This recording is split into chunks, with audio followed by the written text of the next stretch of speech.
ആരാണ് ഈശ്വരവിശ്വാസി എന്ന് ചോദിക്കുമ്പോൾ അർജുനൻ്റെ ചോദ്യത്തിന് ഭഗവാൻ പറയുന്ന ഉത്തരമാണ് അവനവനിൽ സന്തോഷം കണ്ടെത്തുന്നവനെ ഈശ്വരവിശ്വാസി എന്ന് പറയുന്നു.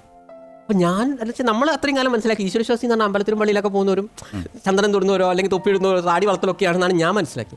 അപ്പോൾ അതിൻ്റെ ഒരു ഡീറ്റെയിലേക്ക് പോയപ്പോൾ ഭഗവാൻ പറഞ്ഞൊരു കാര്യം എനിക്ക് ഭയങ്കര ടച്ചിങ് ആയി.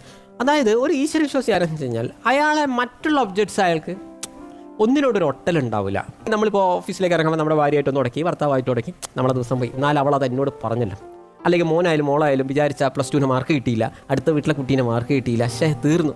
എന്തിന് നമ്മളൊരാളെ ഫോൺ ചെയ്യാൻ പോകുമ്പോൾ ഫോണ് ഹാങ്ങായി, അല്ലെങ്കിൽ നമ്മൾ ഇഷ്ടപ്പെട്ട സീരിയൽ കാണാൻ പോകുമ്പോൾ പെട്ടെന്ന് കേബിൾ കട്ട്. ഇതൊക്കെ തന്നെ നമ്മളെ വേദനിപ്പിക്കുന്നു. ദാറ്റ് ഈസ് നമ്മൾ സന്തോഷിക്കണോ ദുഃഖിക്കണോ തീരുമാനിച്ചത് കണ്ടക്ടറാണ്, ഭാര്യയാണ്, ഭർത്താവാണ്, മക്കളാണ്, അടുത്ത വീട്ടുകാരനാണ്, TV ആണ്, മൊബൈലാണ്. ഇങ്ങനെ മറ്റുള്ള ഒബ്ജക്ട്സിൽ സന്തോഷം കണ്ടെത്തുന്നവരെല്ലാം നിരീശ്വരവാദികളാണ്. ഈശ്വരവിശ്വാസി ആ വ്യക്തിയാണ്. ആ വ്യക്തിക്ക് ഒരു ഒബ്ജക്റ്റും വേണമെന്നില്ല.